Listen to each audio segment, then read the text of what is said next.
Karibu wapenzi watazamaji, ni wape taarifa za hivi punde. Waziri wa Afya Honorable Aden Duale alipata ajali mbaya ya barabarani, lakini yupo salama. Ajali hiyo mbaya imeweza kusababisha watu watatu wameaga dunia, na tunaelezwa kwamba security detail yake, yaani wale ambao wanamchunga, wapo hospitalini wanazidi kupokea matibabu. Sasa kulingana na taarifa ambazo niko nazo, mpenzi mtazamaji, Duale alikuwa anatoka upande wa Otonglo, ama Duale aliweza kupata ajali upande wa Kisumu, mahala ambapo panaitwa Otonglo, barabara ya Kisumu Busia. Na waziri huyu alikuwa njiani kuelekea katika uwanja wa ndege wa Kisumu International Airport. Na bwana Duale alikuwa anatoka Siaya, nyumbani kwake Oburu Odinga, mahala ambapo Oburu Odinga aliweza kuwakaribisha wageni Siaya County katika hafla ya Principal Secretary wa afya, au kipenda Health Principal Secretary, mwenye anaitwa Dr. Ouma Oluga. Hii sherehe ambayo Dr. Ouma Oluga ambaye ni katibu mkuu wa Wizara ya Afya alikuwa ameandaa ni Thanksgiving, kusherehekea na kukaribishwa nyumbani baada ya kupewa kazi ya ukatibu na William Ruto. Rais mwenyewe alikuwa pale, William Ruto alikuwa pale, viongozi ni wengi ambao walikuwa pale. Nilimuona Gladys Wanga, nilimuona Deputy Governor wa kaunti ya Siaya William alikuwa pale, nimeona Oburu Odinga alikuwa pale, viongozi wengi, makatibu na mawaziri walikuwa pale. By the way, huyu waziri Aden Duale alikuwa pale. Niliona waziri wa Kawi ambaye ni Opiyo Wandayi naye alikuwa pale. Lakini sasa naomba tuweze kuzungumzia hili swala. Watu watatu hawa ambao wameweza kufariki ni akina nani? Na hii ajali iliweza kutokeaje? Ukiweza kuangalia picha ya kwanza utagundua kwamba gari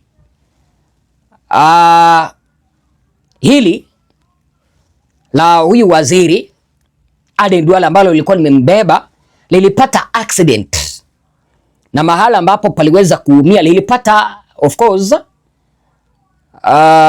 lilipata impact mbaya, engine ile ilibondeka, na hapa utaweza kuangalia vizuri ugundue kwamba ni mkono wa dereva.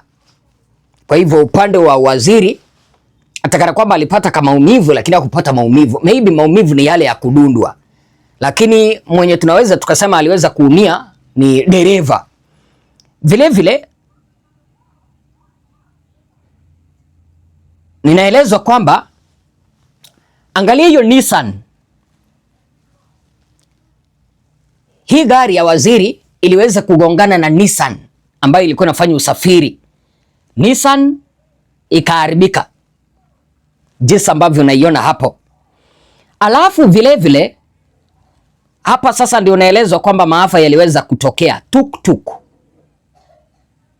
Tuk-tuk ukiangalia hapa nayo iliweza kuisha kabisa. Tuk-tuk iliweza kuisha. Lakini sasa hii gari ya waziri, picha ya mwisho katika mkono ambao waziri anakuwa, airbags ziliweza kutoka zikasaidia asija kapata majeraha. Huo ndio uzuri wa kukaa na airbags by the way kwa gari. Hizi gari mzito huwa zinakuwa na airbags ambazo zinasaidia kitu ambacho kinaitwa impact mbaya isije ikashuhudiwa kwenye ajali ambayo imetokea. Lakini kusema ukweli, mpenzi mtazamaji, haya magari ya hawa viongozi yanakimbizwa vibaya sana. Yaani ni kana kwamba hawa viongozi wanaona kwamba barabara ni zao peke yao. Jinsi ambavyo huwa wanakimbiza magari hapo kwa barabara sio nzuri. Wapate mtoto bahati mbaya kwa barabara, wanapita na yeye. Sijawahi jua ni kwa nini magari ya viongozi, mawaziri, wabunge yanakimbia kiasi kile. Sijawahi jua sababu. Kwa sababu barabara ni sisi sote huwa tunatumia. Sisi sote huwa tunatumia. Lakini jinsi ambavyo viongozi wa serikali huwa wanakimbiza, mpaka huwa unashangaa jamani. Kwani barabara ni wao peke yao wanapaswa kutumia? Mbona wasiende polepole? Sometimes unajua, unaweza ukapata kwamba the right hand ambayo gari ya viongozi inapaswa kukua, kuko na jam, wanaamua kuovertake na wanaendesha, wanakimbia zaidi kwa mkono ambao haupaswi kuendesha. You are overtaking and you are rushing. Ndege haiwezi kawaacha hawa viongozi. Kipindi ambapo wanakuja, huwa wanakuja na ndege ambayo inawabeba. Ndege haiwezi kakuacha wewe kiongozi. Wewe ni mtu ambaye unaweza ukapiga simu useme hello, hiyo ndege wache nisubiri. Haraka ya nini? Angalia sasa, kuna baba ya mtu, kuna mama ya mtu, kuna ndugu ya mtu mwenye anasubiriwa nyumbani, ameaga dunia kutokana na hii ajali ya waziri. Magari yalikuwa yanaendeshwa carelessly. Baba ya mtu anategewa nyumbani na familia yake, lakini sasa tarejea nyumbani akiwa maiti kwa sababu gari ya waziri inaendeshwa carelessly.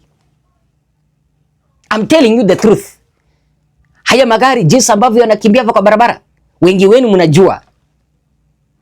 Yaani wanakimbia pe pe pe pe, honi pe pe pe pe pe pe pe pe. Mbona msiende polepole kwa sababu mtafika? Makarina Michael amesema kwamba anashukuru Mungu kwa sababu Duale amefika Nairobi salama salimini, licha kwamba aliweza kupata maumivu machache na security detail yake iliweza kupata majeraha. Kwa hivyo hizo ndizo taarifa za hivi punde, kwa sababu wamesema kwamba Aden Duale car was involved in a road accident Siaya Kisumu road, but good thing is our CS is safe in Nairobi, but let's pray for his security team. Asante sana.